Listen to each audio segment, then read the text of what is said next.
அப்படின்னா வந்து நம்ம ரெசிஸ்டர்னா என்ன, அது சீரீஸாக கனெக்ட் பண்ண எப்படி இருக்கும், பேரலாக கனெக்ட் பண்ண எப்படி இருக்கும்னு பார்த்துருந்தோம்.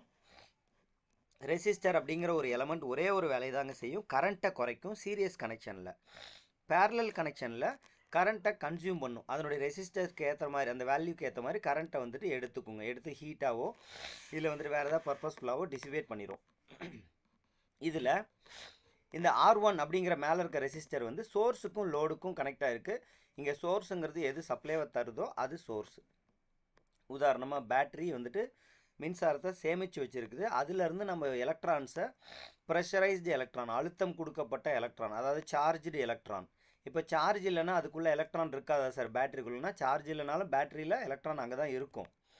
ஆனால் அது வெளியில் வர்ற அளவுக்கு அதுக்கு அழுத்தம் இருக்காது, அப்படியே வந்து டெட் கண்டிஷனில் உள்ளே இருக்கும். நம்ம சார்ஜ் போட்டோம்னா ஒரு எலக்ட்ரானும் அழுத்தப்பட்டு ப்ரெஷரோடு இருக்கும். எப்போ நம்ம ப்ளஸுக்கும் மைனஸுக்கும் கனெக்ஷன் கொடுக்குறோமோ அப்போ வந்து ப்ளஸில் இருந்து மைனஸ்க்கு வேகமாக ஓடும். உதாரணமாக ஒரு ஸ்ப்ரிங்கு நார்மலாக பார்க்கும்போது அதுக்கு பேர் ஸ்ப்ரிங்கு தாங்க. அதுவே நீங்கள் வந்து நல்லா அழுத்தி வச்சுருந்தீங்க அப்படின்னா என்னாகும், நீங்கள் கொடுத்த அழுத்தம் அதில் போய் ஸ்டோர் ஆகிருக்கும். எப்போ நம்ம கையை எடுக்கிறோமோ அப்போ மறுபடியும் அந்த அழுத்தம் வெளியில் வரும் இல்லைங்களா? அதே மாதிரி ஒரு பேட்டரிக்குள்ளே இருக்க எலக்ட்ரானுக்கு நம்ம அழுத்தம் கொடுத்து அதை உள்ளே வச்சுருப்போம். அப்போது அந்த அழுத்தத்தை வெளியேற்றுறதுக்காக, மறுபடியும் அது சமநிலைக்கு வர்றதுக்காக, எப்படி ஒரு ஸ்ப்ரிங்கை நம்ம அழுத்தி பிடிச்சோம் அப்படின்னா அது வந்து அழுத்தத்தோடையே இருக்குது. எப்போ நம்ம கையை எடுக்கிறோமோ அப்போ வந்து டக்குன்னு ரிலீஸ் ஆகுதோ அதே மாதிரி எலக்ட்ரானும் அழுத்தத்திலேருந்து அதனுடைய அழுத்தத்தை விடுபடுறதுக்காக ப்ளஸில் இருந்து மைனஸ்க்கு வெளியில் போகுங்க. எந்த வேகத்தில் அழுத்தத்தில் நம்ம வந்து உருவாக்கி வச்சுருக்கோமோ அந்த அழுத்தத்துக்கான வேகம், ப்ரெஷரை தான் வோல்டேஜ்னு சொல்கிறோம். ஸோ இப்போ நம்ம அந்த பேட்டரியில் கனெக்ஷன் கொடுக்கும்போது அது எவ்வளோ வேகமாக வருதோ அந்த அழுத்தத்துக்கு ஏற்ற மாதிரி தான் வேகம் இருக்கும். இப்போ ஒரு பாலை நான் தள்ளி விட்றேன், மெதுவாக தள்ளி விட்டால் மெதுவாக போகும், வேகமாக தள்ளி விட்டால் வேகமாக போகும். ஸோ அது மாதிரி இந்த வோல்டேஜ் அப்படிங்கிறது நம்ம வேகமாக, அதை எலக்ட்ரான் வந்து வோல்டேஜுங்கிற வேகத்தில் லோடுக்கு போயிட்டுருக்கு.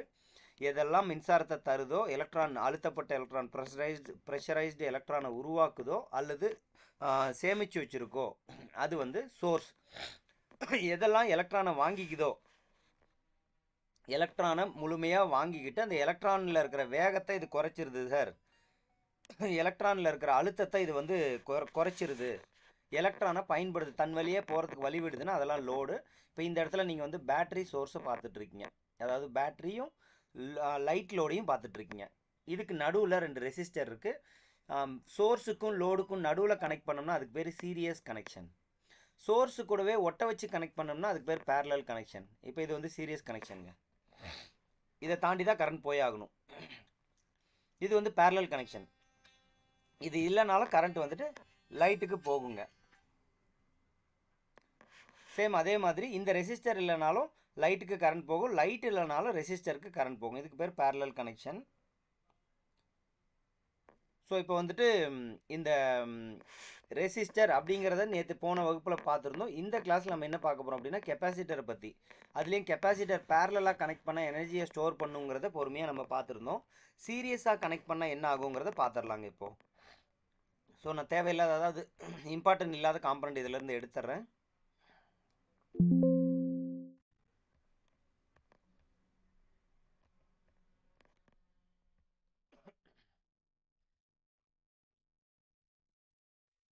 சரி, ஏற்கனவே நம்ம வந்து இந்த கெப்பாசிட்டரை வந்து பேரலல் பண்ணால் என்ன ஆகுன்னு பார்த்துருந்தோம். பேரலாக கனெக்ட் பண்ணும்போது எலக்ட்ரான் கொஞ்சம் கொஞ்சமாக அதில் போய் ஸ்டோர் ஆனிச்சு. இப்போ அதே கெப்பாசிட்டர் வந்து சீரியஸாக கனெக்ட் பண்ணுறோம். சார் கெப்பாசிட்டர் 2 விதமாக கிடைக்குதுங்க. ஒன்று வந்து போலரைஸ்டு கெப்பாசிட்டர், இன்னொன்று வந்து நான் போலரைஸ்டு கெப்பாசிட்டர். போலரைஸ்டு கெப்பாசிட்டர் அப்படின்னா அதில் வந்து ப்ளஸ்ன்னு எழுதியிருக்கும். நான் போலரைஸ்டு கெப்பாசிட்டர்னால் எதுவுமே எழுதியிருக்காது, ஏசி கெப்பாசிட்டர் அப்படின்னு அதிலே போட்டிருக்குங்க. டிசி கெப்பாசிட்டராக இருந்தால் ஒரு லீடு பெருசாகவும் ஒரு லீடு சின்னதாகவும் இருக்கும். அந்த கம்பி இருக்கு இல்லைங்களா, கெப்பாசிட்டர் கனெக்ஷன் அது. இதில் நம்ம வந்து ஏசியை டிசியை எந்த இடத்துல பயன்படுத்தணும்னு தெரிஞ்சு பயன்படுத்தணும். டிசி சப்ளைவாக இருந்துச்சுன்னா அங்கே டிசி கெப்பாசிட்டர் தான் பயன்படுத்தணும். ஏசியை கனெக்ட் பண்ணால் எந்த பிரச்சனையும் ஆகாது. அதே மாதிரி ஏசி சப்ளையில் டிசி கெப்பாசிட்டர் கனெக்ட் பண்ணால் கெப்பாசிட்டர் வெடிச்சு போயிடுங்க. கெப்பாசிட்டருக்கு பொலாரிட்டி இருக்குது அப்படின்னா அதை வந்து நீங்கள் டிசியில் மட்டும்தான் பயன்படுத்த முடியும். பொலாரிட்டி இல்லை அப்படின்னா அது ஏசிலையும் பயன்படுத்தலாம், டிசிலையும் பயன்படுத்தலாம், ஒரே மாதிரி தான் வேலை செய்யும். சரி சார், ஓகே. ஸோ இப்போது ஒரு கெப்பாசிட்டர் நம்ம சீரியஸாக கனெக்ட் பண்ணுறோம். சீரியஸ் அப்படின்னா நமக்கு அர்த்தம் தெரியும், சோர்ஸுக்கும் லோடுக்கும் இடையில இது வந்து புகுந்து கனெக்ட் ஆகும் அப்படிங்கிறது பாருங்கள். அந்த லைனை கட் பண்ணி அதை கனெக்ட் பண்ணியிருக்கிறேன். ரைட். கெப்பாசிட்டர் வேல்யூ எவ்வளோ சார் போடலாம்? ஏதோ ஒரு வேல்யூ போட்டால் ஏதோ ஒரு ஆன்சர் வருமானா நான் பேசிக்காக 10 மைக்ரோ ஃபேரட் அப்படின்னு எடுத்துக்கிறேன். சரி, ஏன் 10 எடுத்துக்கிட்டீங்க? ஏதாவது காரணம் இருக்கா? 1 100 எடுத்துக்கூடாதானா? 10 எடுத்து என்ன நடக்குதுன்னு பார்ப்போம். அப்புறம் நம்ம வந்து அடுத்தடுத்த ஸ்டெப்புக்கு போகலாங்க. சார் நம்ம வந்துட்டு டிசி சப்ளை கொடுத்துருக்கோம். நான் ப்ளே பண்ணுறேன். ப்ளே பண்ண உடனே லோடுக்கு வோல்டேஜ் 0 ஆகிடுச்சு. கெப்பாசிட்டர் நிறைஞ்சிருச்சு, அதாவது ஃபில் ஆகிடுச்சு. இது 1 செகண்டில் நடந்து முடிச்சிருச்சு. அதுக்கப்புறம் இதுக்கு இந்த லோடு வழியாக எந்த கரண்ட்டும் பாஸ் ஆகலைங்க. லோடு வேலை செய்யலை. அப்போ கெப்பாசிட்டர் என்ன பண்ணுது அப்படின்னு பார்த்தீங்கன்னா, டிசியில் லோடுக்கு பவரை அலோவ் பண்ணல. அதாவது ஃபஸ்ட் டைம் மட்டும் அந்த கெப்பாசிட்டர் தன்னைத்தானே ஃபில் பண்ணிக்கிச்சு. செகண்ட் டைம் பார்த்தீங்கன்னா லோடுக்கு எந்த கரண்ட்டும் அதுக்கு மேலே எப்போவுமே அனுப்பாது. நம்ம ப்ளே பண்ணும்போது பாருங்கள், இனிஷியலாக லைட்டாக எரிஞ்சிட்டு ஆஃப் ஆகிடும். அவ்வளோதான். அப்போ டிசியில் கெப்பாசிட்டர் சீரியஸாக கனெக்ட் பண்ணும்போது ஏதாவது வேலை செய்தானே? எந்த வேலையும் செய்யாது, பிளாக் பண்ணும். இதை தான் கெப்பாசிட்டர் டிசியை பிளாக் பண்ணும், டிசியை பிளாக் பண்ணும், ஏசியை பைபாஸ் பண்ணும், அலோவ் பண்ணுன்னு புக்கில் போட்டிருப்பாங்க. வேறு இடத்துல சொல்லும் போது நீங்கள் அதை கேட்டிருப்பீங்க. ரைட். சோர்ஸ் டிசியாக இருந்து லோடு வந்து அது கூட கனெக்ட் ஆகிருந்து இதுக்கு நடுவில் கெப்பாசிட்டி சீரியஸாக கனெக்ட் ஆயிருந்துச்சுன்னா லோடுக்கு போகிற பவரை இது எதுவும் அலோவ் பண்ணாது. ரைட். இப்போ இதே கெப்பாசிட்டருக்கு ஏசி கொடுத்து பார்ப்போங்க. சோர்ஸ்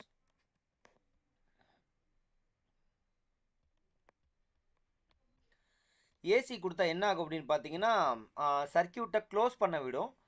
அந்த ஃப்ரீக்வன்சிக்கு ஏற்ற மாதிரி நல்லா ஃபங்க்ஷன் ஆகும்னு வச்சுக்கலாம். அதிக ஃப்ரீக்வன்சி வந்தால் நல்லாவே வழிவிடும், கம்மியான ஃப்ரீக்வன்சி வந்தால் மெதுவாக வழிவிடும்.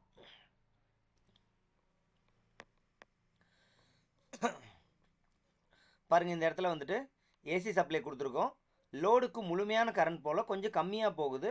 ஸோ அதனால் அப்படி காமிச்சிட்ருங்க. அதுவும் இல்லாமல் லோடு ரெசிஸ்டர் அதிகம் இந்த கெப்பாசிட்டர் கம்பேர் பண்ணும்போது, அதனால் இப்படி காமிச்சிட்ருக்கு. நீங்கள் அதை பற்றி ஒரி பண்ண வேண்டாம். கெப்பாசிட்டருக்கு ப்ளஸும் மைனஸும் ஒரு விளக்கத்துக்காக தான் இதை எடுத்துக்கிட்டேன். இதில் ஏன் சார் ரிசல்ட் வரல அப்படின்னு நீங்கள் நினைக்க வேண்டாம். விஷயம் என்ன அப்படின்னா, கெப்பாசிட்டர் பாருங்கள் கண்டக்ஷன்லேயே இருக்குது. ஒரு செகண்ட் கெப்பாசிட்டரோட ஒரு பிளேட் பாருங்கள் ப்ளஸ்ன்னு வருது, இன்னொரு டைம் பாருங்கள் மைனஸ் அப்படின்னு வருது. தோ இதிலேருந்தே இது ஏசிங்கிறதையும் நம்ம தெரிஞ்சுக்கலாம். தவிர கெப்பாசிட்டர் கண்டினியூஸாக ஃபங்க்ஷன் ஆகிட்டுருக்கு. சார் கெப்பாசிட்டர் ஏசியில் என்ன பண்ணும்? ஒரு ஷார்ட்டாக சொல்லுங்கள் அப்படின்னா, சோர்ஸுக்கும் லோடுக்கும் இடையான லிங்கை க்ரியேட் பண்ணும். அப்போ இது ஒரு சுவிட்ச் மாதிரி வேலை செய்யுமானா? ஆமாங்க. டிசி வந்தால் இந்த சுவிட்ச் வேலை செய்யாது. ஏசி வந்தால் மட்டும் இந்த சுவிட்ச் வேலை செய்யும். ஆட்டோமேட்டிக் சுவிட்ச். இதில் டிசி கொடுக்கும்போது கெப்பாசிட்டரில் எந்த சேஞ்சஸும் இல்லை. இப்போ ஏசி கொடுக்கும்போது பாருங்கள் அங்கே சேஞ்சஸ் நடந்துக்கிட்டே இருக்குது. ஸோ இந்த பண்புகளை பயன்படுத்தி எப்படி சார் நம்ம வந்து ஒரு சர்க்கியூட்டில் வந்துட்டு கெப்பாசிட்டர் ப்ராப்ளம் ஆகிடுச்சுன்னா எப்படிங்கிறதும், இல்லை கெப்பாசிட்டரோட வேல்யூ கண்டுபிடிக்கிறதும் அதெல்லாம் நம்ம தெரிஞ்சுக்கலாங்க. இந்த இதை பேஸ் பண்ணி இதனுடைய பேராமீட்டர் அதில் அல்லது இதனுடைய பண்புகளில் கேரக்டரை பேஸ் பண்ணி நான் ஜஸ்ட் வேல்யூஸ் சேஞ்ச் பண்ணி பார்க்குறேன், அவ்வளோதாங்க. 0.1 மைக்ரோஃபேரட் கெப்பாசிட்டர் போட்டேன். அப்போது அந்த 0.1 மைக்ரோஃபேரட் அப்படிங்கிறது லேம்பை விட கம்மியான ரெசிஸ்டன்ஸு, சாரி அதிகமான ரெசிஸ்டன்ஸு. நீங்கள் எதுவும் நம்ம இந்த நான் சொல்கிற வார்த்தைகளை வச்சு கன்ஃபியூஸ் பண்ணிக்க வேண்டாம். முதல்ல 10 மைக்ரோஃபேரட்னு கொடுத்தேன். 10 மைக்ரோஃபேரட்டுங்கிறது பெரிய கெப்பாசிட்டர். ஸோ அதனால் முழுமையான கரண்ட்டும் அந்த கெப்பாசிட்டரே சாப்பிட்ருச்சின்னு வச்சுக்கலாம், அதுவே எடுத்துக்கிச்சின்னு வச்சுக்கலாம். இப்போ வந்து பார்த்திங்க அப்படின்னா சின்ன கெப்பாசிட்டராக போட்டிருக்கேன். அப்போ அந்த லோடு பெரிய லோடு, அப்போ அந்த லோடு வழியாக கரண்ட் போய் ஆகணுங்கிற கட்டாயம் இருக்கிறதுனால, நிறைய கரண்ட் போகுதுங்கிறதுனால இந்த லோடு வந்து இப்போ க்ளோ ஆகிற மாதிரி காமிக்குது. ஜஸ்ட் ஏசியை பைபாஸ் பண்ணுதுன்னு புரியறதுக்காக நான் இங்கே காமிச்சிருக்கேங்க, அவ்வளோதாங்க விஷயம். இப்போ இதே சர்க்கியூட்டில் டிசியை கொடுத்து பார்த்துருவோம். ஸோ ஏசி கொடுக்கும்போது இப்போ நீங்கள் லைட் க்ளோ ஆகிறத பார்த்தீங்க, வேறு எந்த காம்பனண்ட்டும் இல்லை.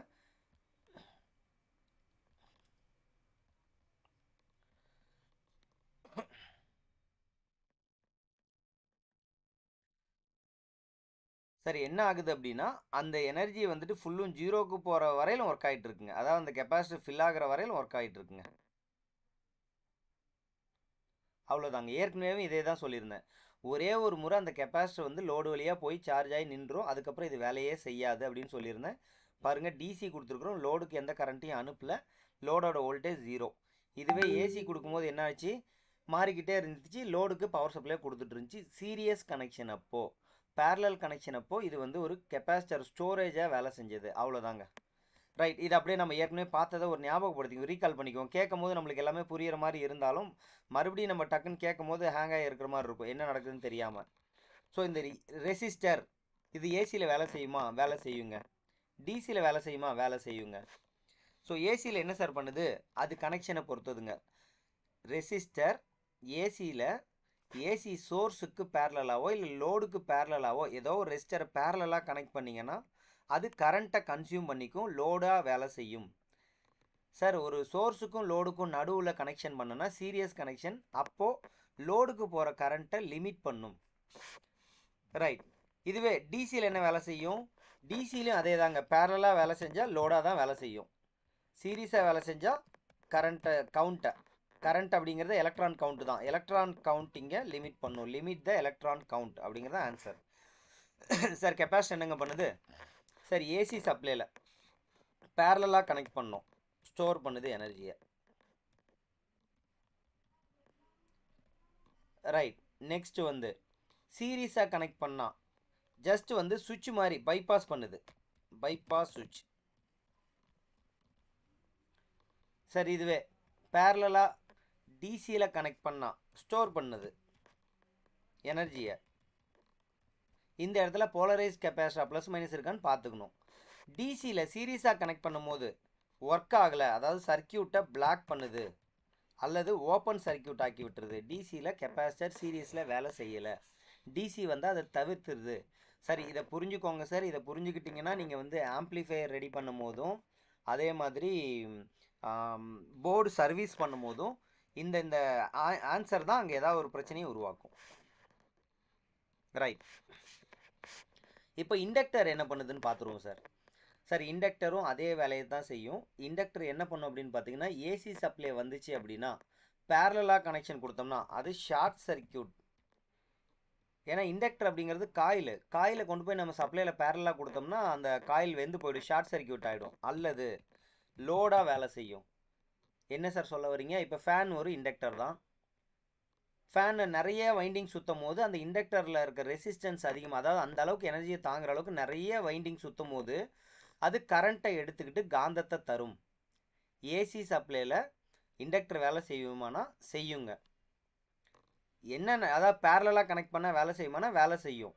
கம்மியான வெறும் நான் இப்போ 4 கம்பி எடுத்து சுற்றி நான் வந்துட்டு அதை கனெக்ஷன் கொடுத்தா என்ன சார் ஆகும் அப்படின்னா ஷார்ட் ஆகிடும். போதுமான அளவுக்கு வோல்டேஜை தாங்குற அளவுக்கு அந்த இண்டக்டரை நம்ம டேர்ன் பண்ணியிருக்கணும், வைண்டிங் சுற்றி இருக்கணும். போதுமான அளவுக்கு வோல்டேஜை தாங்குற அளவுக்கு இல்லைன்னா அப்போ ஷார்ட் ஆகிடும். அல்லது போதுமான அளவுக்கு ஃப்ரீக்குவன்சியை கொடுக்கணும். சார் இப்போ ஒரு 5 கம்பி தாங்க நான் வச்சுருக்கேன், வெறும் 5 கம்பி தான் சுற்றிருக்கேன்.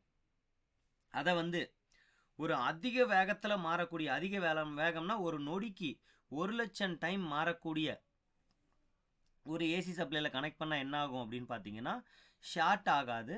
அதுக்கு பதிலாக அதில் மேக்னெட் உருவாகும். ஆக மொத்தம் என்ன விஷயம்னு பார்த்தீங்கன்னா, இண்டக்டர் ஏசியில் வேலை செய்யுமானா கண்டிப்பாக ஏசியில் வேலை செய்யும். அதில் வந்து பார்த்தீங்கன்னா ஏசி சீரியஸில் வந்து ஃபில்டர் மாதிரி வேலை செய்யும், கெப்பாசிட்டர் மாதிரியே, பைபாஸ் சுவிட்ச் மாதிரி. பேரலில் எனர்ஜியை ஸ்டோர் பண்ணாது, அதுக்கு பதிலாக மேக்னெட்டை கிரியேட் பண்ணும். அல்லது லோடாக வேலை செய்யும். ஒருவேளை அந்த இண்டக்டருடைய எண்ணிக்கை அந்த வோல்டேஜ் தாங்குற அளவுக்கு இல்லைன்னா, சுத்துகள் தாங்குற அளவுக்கு இல்லைன்னா ஷார்ட் சர்க்கியூட்டாக வேலை செய்யும். சார் இதுதான் சார் இண்டக்டர் பேரலில் வேலை செய்யும். அதை நம்ம இப்போ டெமோவாக பார்க்க போகிறோம். ஜஸ்ட் உங்களுக்கு இதில் ஃபில் பண்ணுறதுக்காக சொல்கிறேன். நெக்ஸ்ட்டுங்க, அதே இண்டக்டரை நான் வந்து ஒரு சோர்ஸுக்கும் லோடுக்கும் நடுவில் எப்படி ரெசிஸ்டரை வந்து நம்ம கரண்ட் லிமிட்டராக போட்டோமோ அதே மாதிரி இந்த இண்டக்டரை வந்து சீரியஸாக கனெக்ட் பண்ண என்ன சார் ஆகும் அப்படின்னா இந்த இடத்துல. ஸோ இதை நம்ம ரிமூவ் பண்ணிவிட்டு ஒரு இண்டக்டர் எடுத்து இங்கே கனெக்ட் பண்ணுறோங்க. இப்போ நான் டிசி சப்ளை கொடுத்துருக்கேன், இதுக்கு சீரியஸ் கனெக்ஷன்னு சொல்கிறோம். டிசி சப்ளை கொடுத்து சீரியஸாக இருந்தால் என்ன ஆகும், இதுக்கு பதிலாக ஏசி சப்ளை கொடுத்தா என்ன ஆகும். அதே மாதிரி பேரலாக கனெக்ட் பண்ணும்போது என்ன ஆகும். ஸோ இதை நீங்கள் புரிஞ்சுக்கிட்டீங்க அப்படின்னா switched mode power supply, inverter, அதுக்கப்புறம் எலக்ட்ரிக்கல் வெஹிக்கிள், மோட்டார்னுடைய கண்ட்ரோல், இது எல்லாத்தையுமே நீங்கள் அண்டர்ஸ்டாண்ட் பண்ணிக்க முடியும். அதே மாதிரி power converter, AC to AC, DC to AC, AC to DC, அந்த கன்வெர்ட்டர்லாம் நீங்கள் ஈஸியாக ஹேண்டில் பண்ண முடியும். ஃபார் எக்ஸாம்பிள் வெல்டிங் மிஷின் இருக்குது பாருங்கள், நம்ம வந்து இந்த எலக்ட்ரானிக் வெல்டிங் மிஷின், அதெல்லாம் இதை தெரிஞ்சிருந்தீங்கன்னா தான் அதை உங்களால் ஹேண்டில் பண்ண முடியும். சரி ஓகேங்க. ஸோ இப்போ இண்டக்டரை பற்றி பேசிகிட்டு இருக்கோம், ஏசி சப்ளை கொடுத்துருக்கோம். ஏசியில் பேரலாக கனெக்ட் பண்ணும்போது இது ஒரு லோடு மாதிரி வேலை செய்யும்னு சொல்லியிருந்தேங்க. ஆனால் இண்டக்டன்ஸ்னு, அதாவது அந்த இண்டக்டருக்கேற்ற அந்த போதுமான அளவுக்கு ரெசிஸ்டன்ஸ் அது மீட் பண்ணல அப்படின்னா, போதுமான அளவுக்கு வைண்டிங் பண்ணலன்னா இது ஒரு ஷார்ட் சர்க்கியூட். ஷார்ட் சர்க்கியூட்னா அதிக கரண்ட்டை எடுத்து இபி சப்ளைவை ஃபெயிலியர் பண்ணிவிடும், இல்லைனா இது பேர்ன் ஆகிடும். யார் வீக்காக இருக்காங்களோ அவங்க பேர்ன் ஆகிடுவாங்க. ஒன்றா கம்பி வெந்து போயிடும், இல்லை மொத்த கம்பியாக போட்டோம்னா ஃபியூஸ் போயிடும். ஸோ பாருங்கள், நான் L3 அப்படிங்கிறத பேரலாக போட்டு காமிச்சிருக்கேன். பேரலில் மேக்னெட்டை உருவாக்கும், லோடு மாதிரி எலக்ட்ரானை வாங்கிக்கும், போதுமான அளவுக்கு அதில் வைண்டிங் சுற்றி இருக்கணும், இல்லைனா இது ஒரு ஷார்ட் சர்க்கியூட்டு. அதே மாதிரி குறைஞ்ச வைண்டிங் தான் சார் சுற்றி இருக்கேன், ஆனால் ஃப்ரீக்வன்சி வந்து 50 ஹெர்ட்ஸ் கிடையாது. ஒரு நொடிக்கு 50ங்கிற இடத்துல 50,000 கொடுத்தா என்ன சார் ஆகும் அப்படின்னா, அந்த மாதிரி இடத்துல இது கொஞ்சம் வேலை செய்யும். அந்த ஃப்ரீக்வன்சியை பேஸ் பண்ணியும் இண்டக்டர் மாறுபடும். வேலை செய்யுமா, ஷார்ட் ஆகுமான்னு ஒரு முடிவுக்கு வரலாம். எனிவே, நம்ம இதுக்கு அப்புறம் சீரீஸாக கனெக்ட் பண்ணால் என்ன சார் ஆகும் சார்? இண்டக்டரை ஒரு லோடுக்கு சீரீஸாக கனெக்ட் பண்ணால் ஏசி சப்ளைவாக இருக்கும் போது அப்படியே வழி விட்டுரும், கூடவே இதில் கொஞ்சம் காந்தம் உருவாகும், மேக்னெட் கிரியேட் ஆகும். சார் அப்படியே 100% வழி விட்டுருமானா அப்படி கிடையாது. இந்த ஃப்ரீக்வன்சிக்கு ஏற்ற மாதிரி வழி விடுங்க. சார் இப்போ வந்து நான் 1 ஹெர்ட்ஸ் வச்சுருக்கிறேன், நம்ம கொடுக்குறத அப்படியே அவுட்புட்டில் கொடுத்துரும். சரிங்க, 1 ஹெர்ட்ஸுங்கிறது ஓகே. இப்போ நான் 50 ஹெர்ட்ஸ் கொடுக்குறேன், என்னங்க ஆகும்? இந்த இண்டக்டருக்கு ஏற்ற மாதிரி 50 ஹெர்ட்ஸில் கொஞ்சம் கொஞ்சமாக கரண்ட்டை நிறுத்தி அனுப்பும். இது ஒரு இமேஜினரி ரெசிஸ்டர் மாதிரி வேலை செய்யுங்க, மாறிக்கிட்டே இருக்க ரெசிஸ்டர் மாதிரி. இப்போ இங்கே பாருங்களேன், அதாவது நீங்கள் வந்து இந்த இடத்துல 50 ஹெர்ட்ஸ் நம்ம கொடுக்குறதா வச்சுக்குவோம். 50 ஹெர்ட்ஸ் கொடுக்கும்போது இந்த இண்டக்டர் எப்படி வேலை செய்யுதுங்கிறத மேலே காமிச்சிருக்கேன். அது ஒரு ரெசிஸ்டர் கிடையாது, இதுக்குள்ளே டம்மியாக ஒரு ரெசிஸ்டர் கிரியேட் ஆகும். 50 ஹெர்ட்ஸ் வேலை செய்யும் போது இது ஒரு 10 ஓமாக மாறிடும். இந்த இண்டக்டர் 10 ஓமாக மாறி கொஞ்சம் கரண்ட்டை குறைச்சி லோடு கொடுக்கும். சார் இந்த இடத்துல 50 ஹெர்ட்ஸை 500 ஹெர்ட்ஸாக மாற்றிட்டேன். இந்த ரெசிஸ்டர், இண்டக்டரோட ரெசிஸ்டர் தானாகவே 10ங்கிறது 100 ஓம் ஆகிடும். இன்னும் லோடுக்கு கரண்ட்டை குறைக்கும்.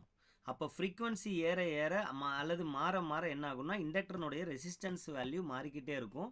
அதுக்கேற்ற மாதிரி இந்த லோடுக்கு போகிற கரண்ட்டை, இந்த இடத்துல போகிற கரண்ட்டை ஸ்மூத் பண்ணி கொடுக்கும். ஸோ இப்போ ஒரு இப்போ என்ன சார் சொல்ல வரீங்க, எனக்கு இன்னும் கொஞ்சம் தெளிவாக சொல்லுங்கன்னா ஒரு இமேஜ் மாதிரி வரைஞ்சி காமிக்கிறேன் பாருங்களேன். ஸோ இப்போ இந்த இடத்துல ஒரு வேவ் ஃபார்மை ஜஸ்ட் வரைகிறேங்க. எப்படி வரைகிறேன்னா, இந்த மாதிரி இப்படி நான் ஒரு வேவ் ஃபார்ம் கொடுக்குறேன். எங்கேருந்து? சோர்ஸ்லேருந்து யாருக்கு போகுது? லோடுக்கு போகுது. லோடு வந்துட்டு ஒரு லைட்டுன்னு வச்சுக்குவோம், ஒரு குண்டு பல்பு. ஸோ இப்படி குண்டு பல்புக்கு என்ன கொடுக்குறோன்னு அப்படின்னா, நான் வந்துட்டு ஏசி சப்ளைவை கனெக்ட் பண்ணுறேங்க.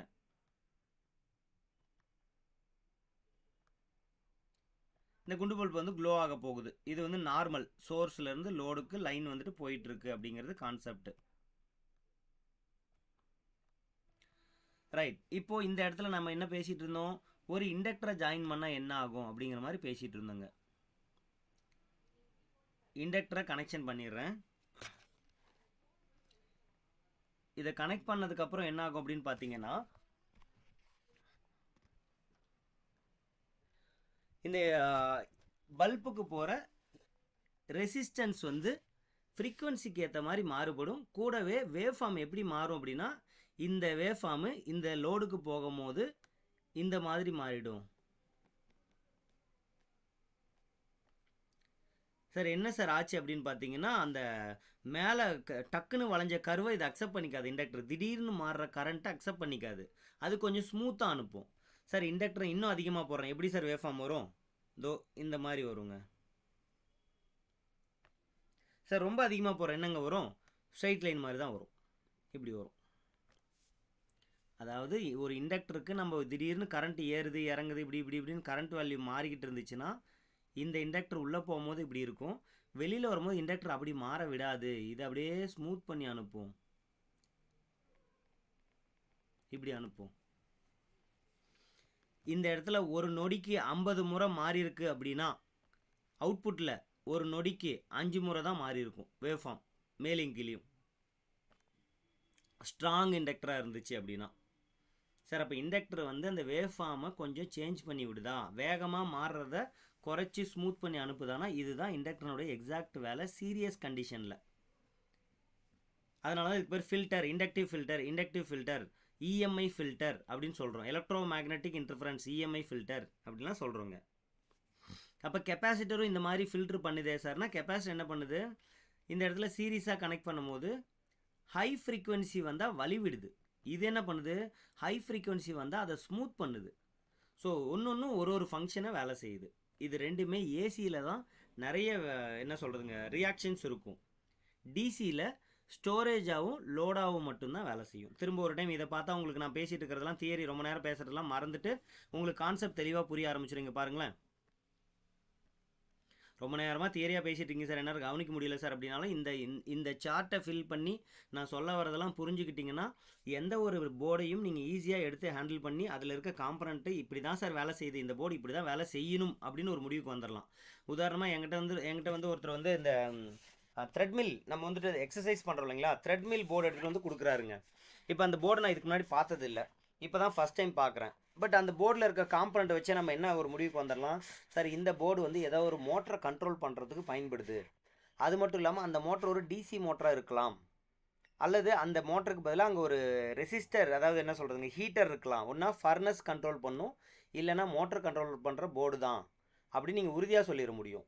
அந்த போர்டு எதுக்கானது அப்படிங்கிறதே தெரியாமல் அதில் வச்சுருக்க காம்பனண்ட்லாம் வச்சும் அதில் இருக்க கனெக்ஷன்லாம் வச்சும் இது இந்த வேலையெல்லாம் தான் செய்ய போகுதுன்னு ஒரு முடிவுக்கு வந்துடலாம். ரைட், இண்டக்டர் சீரியஸில் என்ன சார் பண்ணுது, நம்ம கான்செப்ட்க்கு வந்துடுவோம்.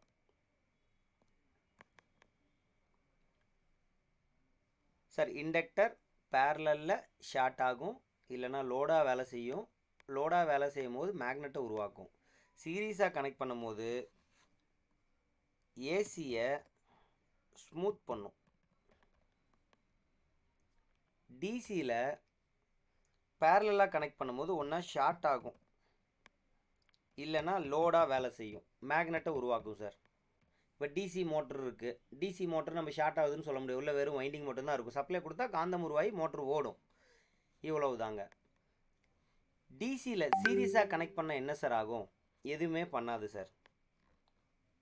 ஜஸ்ட் என்ன பண்ணும் அப்படின்னா பைபாஸ் பண்ணி விட்டுரும், எதுவும் பண்ணாது. அப்படியே கரெக்டான டிசி சப்ளைவாக இருந்தால், அல்லது சார் டிசி சப்ளை திடீர்னு வோல்டேஜ் கொஞ்சம் அதிகமாகுது குறையுது, டிசியில் கொஞ்சம் வேரியேஷன் இருந்துக்கிட்டே இருக்குங்க. 24 வோல்ட் வந்துச்சு, டக்குன்னு ஒரு 30 வோல்ட் ஆகுது, மறுபடியும் ஒரு 18 வோல்ட் ஆகுது. அந்த மாதிரி வோல்டேஜ் ஃப்ளக்சுவேஷன் கொஞ்சம் மேலே கீழே இருக்குதுங்க அப்படின்னா அதுக்கேற்ற மாதிரி கரண்ட்டும் லோடுக்கு வந்து மேலே கீழே ஏறி இறங்கும். பட் இண்டக்டரை நீங்கள் போட்டிங்கன்னா அதை ஸ்மூத் பண்ணி விட்டுரும். டிசிலையும் சேஞ்சஸ் வரும்போது ஸ்மூத் பண்ணி விடும், இல்லைனா சேஞ்சஸ் எதுவும் இல்லைனா பைபாஸ் பண்ணி விட்டுரும். சார் வர்றதே ஒழுங்காக தான் சார் வருது அப்படின்னா இந்த இண்டக்டர் எந்த வேலையும் செய்யாமல் அப்படியே பைபாஸ் பண்ணி விட்டுரும், பிளாக் பண்ணாது. இதுவே கெப்பாசிட்டராக இருந்தால் பிளாக் பண்ணிடும், கரண்ட்டே அனுப்பாது. இதுவே ரெசிஸ்டராக இருந்தால் கரண்ட்டை லிமிட் பண்ணும். நான் சொல்கிறது டிசி சீரியஸில். டிசி பேரலாக இருந்துச்சு அப்படின்னா லோட் மாதிரி வேலை செய்யும் ரெசிஸ்டர், கெப்பாசிட்டர் ஸ்டோர் பண்ணும். இண்டக்டரும் லோடு மாதிரி வேலை செய்யும், அப்படி இல்லைன்னா ரெசிஸ்டன்ஸ் போதுமான அளவு இல்லைன்னா ஷார்ட் ஆகிடும். ஏசியில் பேரலில் லோடாக வேலை செய்யும் ரெசிஸ்டர், கெப்பாசிட்டர் எனர்ஜியை ஸ்டோர் பண்ணும், இண்டக்டர் வந்து லோடாக வேலை செய்யும். சீரியஸில் இதுதாங்க இந்த விஷயங்கள்லாம் புரிஞ்சுக்கிட்டிங்கன்னா, இந்த காம்பனண்ட்டை பற்றி தெளிவாக தெரிஞ்சுக்கிட்டிங்கன்னா அடுத்து நீங்கள் எந்த ஒரு போர்டையும் ஈஸியாக கணிச்சிட முடியும், இந்த போர்டு இந்த வேலையை தான் செய்யுது அப்படின்ட்டு. சார் இந்த கிளாஸ் உங்களுக்கு இப்போ நான் சொல்கிறது உங்களுக்கு புரியணும் அப்படின்னா, ஏன்னா இதுக்கு முன்னாடி சொன்னதெல்லாம் கூட ஓரளவுக்கு ஈஸியாக புரிஞ்ச மாதிரி இருக்கும். இப்போ இந்த 6ஐயும் நீங்கள் வந்து 3 இதையும் 4 காம்பினேஷன் கூட மொத்தம் 12 காம்பினேஷனையும் ஞாபகம் வச்சுக்கணும் அப்படின்னா இதை கொஞ்சம் கவனமாக புரிஞ்சுக்கிட்டிங்கன்னா மட்டும் தான் ஞாபகம் வச்சுக்க முடியும். ஒரு டைம் நீங்கள் புரிஞ்சுக்கிட்டிங்கன்னா மறக்காது. ஸோ இதெல்லாம் நீங்கள் தெரிஞ்சுக்கணும் அப்படின்னா சோர்ஸ்னால் யார், லோடுனா யாருன்னு நீங்கள் தெரிஞ்சிருக்கணும் முதல்ல. அப்படி இல்லாட்டி இது உங்களுக்கு புரியாது. அதே மாதிரி இது எல்லாமே சோர்ஸுக்கும் லோடுக்கும் நடுவில் நடக்கிற விஷயங்கள் தான். சார் நான் வந்து சப்ளை கொடுத்தா டிவி வந்து பிக்சர் தெரியுதுங்க, அதுக்கு நடுவில் அந்த பிக்சர் ஒழுங்காக தெரியறதுக்கும் அந்த மாதிரியான பிக்சர் வர்றதுக்கும், வீட்டில் திடீர்னு ஹை வோல்டேஜ் வந்தால் நம்ம டிவி இப்போ எதுவும் ஷார்ட் ஆகாமல் புகையாமல் இருக்கிறதுக்கும், லோ வோல்டேஜ் வந்தால் அது சேஃப்டி பண்ணுறதுக்கும், அதே மாதிரி கரண்ட் அதிகமாக எடுத்துக்காததுக்கும், இந்த மாதிரி என்னென்னலாம் நம்ம வந்து சேஃப்டி ப்ரொவிஷன் கொடுக்கணுமோ அதெல்லாம் இந்த காம்பனண்ட்லாம் தான் பண்ணுங்க. ஸோ அதுக்காக தான் வந்து பார்த்திங்கன்னா ஒரு டெலிவிஷன் டிவியில் இந்த காம்பனண்ட் ரெசிஸ்டர், கெப்பாசிட்டர், இண்டக்டர்லாம் போட்டிருக்காங்க. நாட் ஓன்லி டெலிவிஷன், நம்ம வந்து ஒரு எலக்ட்ரிக்கல் வண்டி வச்சுருக்கேன் சார் நான் வீட்டில், அந்த எலக்ட்ரிக்கல் வண்டியினுடைய சார்ஜரை டிசைன் பண்ணணும், இல்லை சார்ஜரை ரிப்பேர் பண்ணணும், இது மட்டும்தான் அதுக்குள்ளே இருக்கும். இதை தாண்டி பிடபிள்யூஎம் ஐசிலாம் இருக்கும், அதெல்லாம் உங்களுக்கு அடுத்த கிளாஸில் தெளிவாக சொல்கிறேங்க. நீங்கள் இது வந்து 3rd கிளாஸு. இந்த 3 கிளாஸில் காம்பனன்ட்ஸ்னுடைய கேரக்டர் என்ன அப்படின்னு தெரிஞ்சிருந்தால் போதும். அதே மாதிரி டயோடை பற்றி போன கிளாஸில் பார்த்துருந்தோம், அதுவும் உங்களுக்கு தெரியும். முன்னாடி பக்கம் மட்டும் வேலை செய்யும், இது முன்னாடி போன வீடியோவில் இருக்கும், அதை பார்த்து தெரிஞ்சுக்குங்க. ஏசியில் என்ன சார் பண்ணும்? ஏசியாக இருந்தாலும் ஃபார்வர்டில் தான் வேலை செய்யும். அதாவது கரண்ட் எப்போ ஃபார்வர்டில் வருதோ அப்போ வேலை செய்யும், கரண்ட் எப்போ ரிவர்ஸ்க்கு போகுதோ அப்போ வந்துட்டு பிளாக் பண்ணும். அது ஏசியாக இருந்தாலும் சரி, டிசியாக இருந்தாலும் சரி. சோர்ஸுக்கு பேரலாக கொடுக்கும்போது ஏசியில் ஃபார்வர்ட் சப்ளை வரும்போது ஷார்ட் சர்க்யூட் மாதிரி வேலை செய்யும், ரிவர்ஸ் சப்ளை வரும்போது ஓப்பன் சர்க்யூட்டாக வேலை செய்யும். இதுவே சீரீஸாக இருந்துச்சுன்னா, லோடுக்கு சீரீஸாக இருந்துச்சுன்னா ஃபார்வர்டில் லோடுக்கு சப்ளைவை அனுப்பும், ரிவர்ஸில் பிளாக் பண்ணிடும். லோடுக்கு பேரலாக போட்டிங்கன்னா கூடவே ஃபார்வர்டில் உங்களுக்கு என்ன ஆகும்? லோடு வேலை செய்கிறதுக்குள்ள ஷார்ட் ஆகும், ஏன்னா பேரலாக போட்டிருக்கும், ஷார்ட் ஆகிடும். டிசியில் பேரலாக போட்டால் என்ன சார் ஆகும்? கரெக்டாக பவர் சப்ளை வந்துச்சுன்னா, ஃபார்வர்டில் வந்துச்சுன்னா ஷார்ட் ஆகிடும். இதுவே ரிவர்ஸில் பவர் வந்தால் பிளாக் பண்ணிடும். டிசி சீரீஸில் என்ன சார் பண்ணும்? ஃபார்வர்டில் வந்தால் அலோவ் பண்ணும், லோடு வேலை செய்யும். ரிவர்ஸில் வந்தால் லோடு வேலை செய்யாது, பிளாக் பண்ணிடும். சரி, எல்லாமே ஒன்றும் இல்லை, கவனிங்க. இந்த இடத்துல இதை வந்து டயோட பேரலாக கனெக்ட் பண்ணும்போது ஷார்ட் சர்க்யூட் ஏற்படும், சீரீஸாக கனெக்ட் பண்ணும்போது லோடுக்கு அந்த பவரை வேலை செய்ய விடும் ஃபார்வர்டில். ரிவர்ஸில் எல்லா கண்டிஷன்லையும் பிளாக் தான் ஆகும் டயோடு. ஸோ இதெல்லாம் தெரிஞ்சிருந்தாலே போதுமானது ஒரு பேசிக்ஸ்க்கு.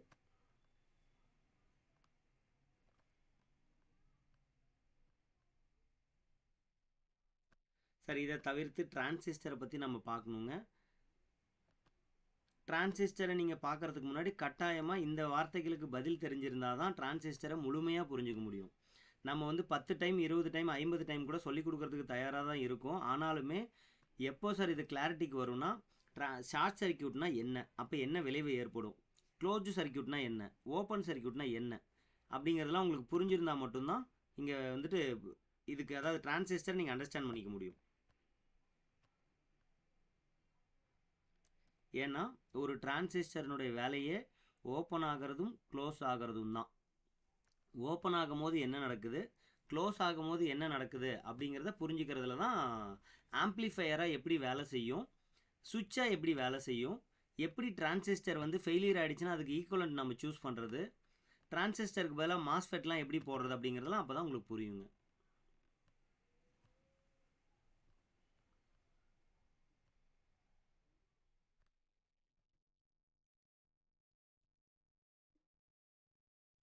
ஸோ இங்கே பாருங்களேன், ஒரு டிரான்சிஸ்டர் இருக்குது, சப்ளை கொடுக்குறோம்.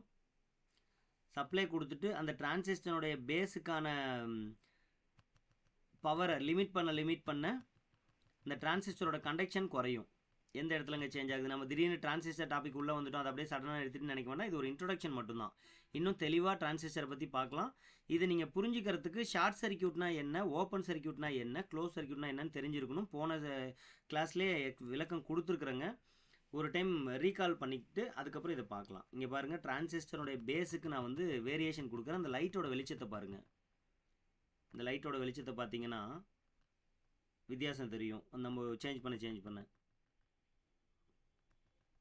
சரி, ப்ரௌன் கலரில் இருக்குது, கொஞ்சம் ரைஸ் பண்ண அப்படியே எல்லோ கலருக்கு சேஞ்ச் ஆகுது, அப்புறம் ஒயிட் கலர் ஆகிடுச்சு, நல்லா பிரைட்டாக எரியுது. அப்புறம் நான் அந்த பேஸ்க்குக்கான கரண்ட்டை குறைக்க